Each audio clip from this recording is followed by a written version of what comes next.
Back here, first things first, with head coach, let me say all your names here, Eric Mangini. We love having you here. What's up, Coach? Thanks. Good to see you. Am I your favorite guest, Jenna? By a long shot. Favorite guest this segment. By a long shot, this segment, you are the favorite guest. No, we're loving you. Just this segment. I didn't say that.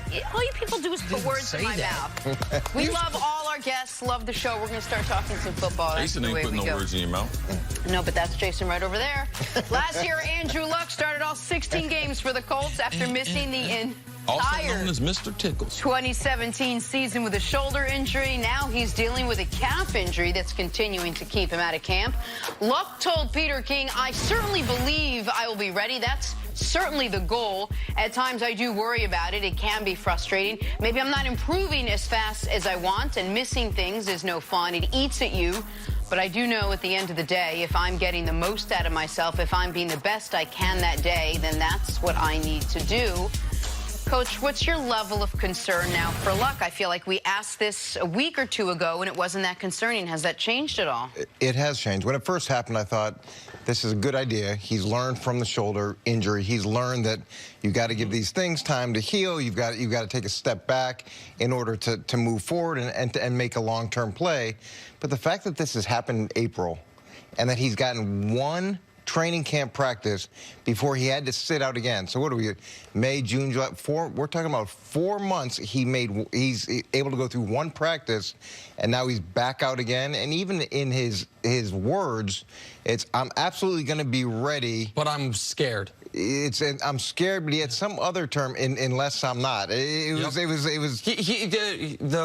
To go to it, because I remember reading this Monday morning when he was first talking about it. Any concern you won't be out there week one? No. And then a paragraph worth of words of concern.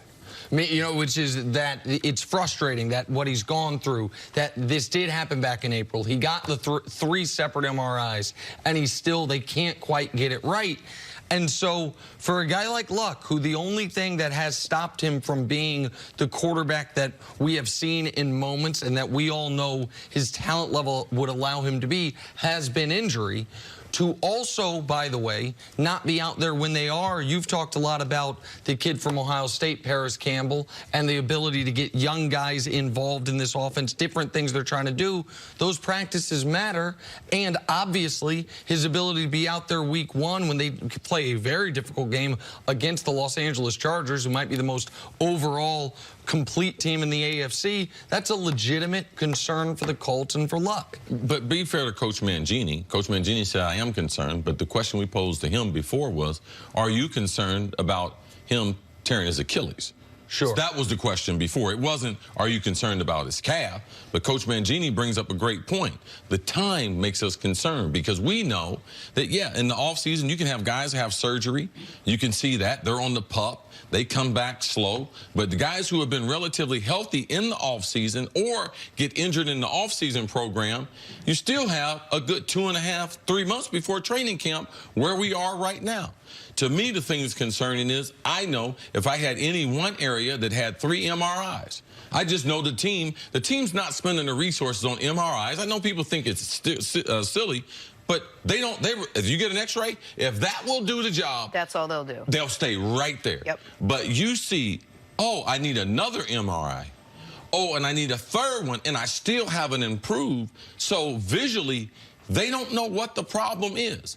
But there is tremendous discomfort, and now because it's been so long, this is not a Kevin Durant thing. If you strain your calf, there are some real legitimate problems with it as far as getting it back, especially football players and quarterbacks who play that position because there's so much dropping, there's so much short area quickness that they have to work on that you tear little fibers off the back. So I tore my left one in the 98 season, tore my right one in the 98 season, and always had problems beside my shoulder. It's the thing that I have problems with even into my retirement because you get these little modules, you get these little knots in there, and sometimes the scar tissue, it tears away. And you wonder, did I just rip it again? No, it's just the scar tissue breaking itself off the injury. And you wonder about the medical staff, and you hate to kill any one area, but they got it wrong the last time. And he missed a significant amount the whole season when they got it wrong the last time. So has that changed? Has the staff changed? Has the training staff changed? Or are we just saying, yeah, they're probably right on this. They were wrong on that one. but they're probably right on the process. This one, it's like drafting a quarterback in the first round, trading him, and then drafting another quarterback in the first round. Why do we think he's going to be right on the second one if he wasn't right on the first one? And there's definitely a sense of, haven't we seen this script before? The team's very mysteriously quiet about what the injury actually is and what the treatment is. He sits, he says he wants to go back in, but he's really still sitting, no real timetable. We feel like we've been through all this before with a completely different injury, so I think that speaks to your point.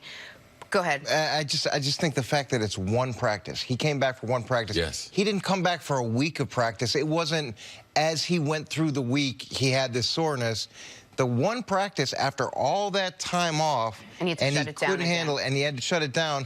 What makes us think now a couple more weeks or a couple more days is suddenly going to change what make everything 2 or better. 3 months didn't do? To me, I believe it gives a great opportunity for the team because right now, Andrew Luck, we know he's back. And the league is better when he's back to being healthy. But this is a spectacular football team that they have. And it really, now they can put maybe the emphasis on that offensive line. Marlon Mack. Marlon Mack last season was one of 3 players to average 75 yards a game and have 10 touchdowns. Can he stay healthy? So let's take some of that load off of Andrew. Let's put it on some of those other players. You mentioned Paris Campbell. So, yes, injuries are a part of football, but it also creates opportunities. Creates opportunities because Jacoby Brissett's their backup. So it's not like their practices aren't going well. Jacoby can flat sling it. Now, he's not Andrew Luck, but the ability for these younger players to continue to develop. Eric Ebron is still an emerging young player, Pro Bowl season last year. So they're in a better position now than when Andrew got hurt before, where he forced himself into the lineup. They got better assets around him. So that should relieve some of the pressure. But this is going to be a season, just like Todd Gurley, who's practicing every other. We need to watch Andrew Luck and watch and see how he progresses. You like this team, though. Oh, I really like this team, and with luck, I think they could potentially be the Super Bowl representative out of the AFC. Yes. I also think Jacoby Brissett is on the short list of maybe best backup quarterbacks we have in the NFL. One of the backup quarterbacks who I think one day can be a starting quarterback in the NFL. Gosh, 2 years ago, I think it was, Bill Parcells was on speakerphone talking to you, and I kind of eavesdropped hearing how much. We do kind of that. Yeah, Coach Parcells was talking up Jacoby, and then we saw him, even though they didn't have a good record, acquit himself very well the year he had to, when he was traded over from New England and pressed into service there. The concern, though, for me, for the Colts is, of course, they can't be the team they would be with Luck without him, but also those highlights we were just running.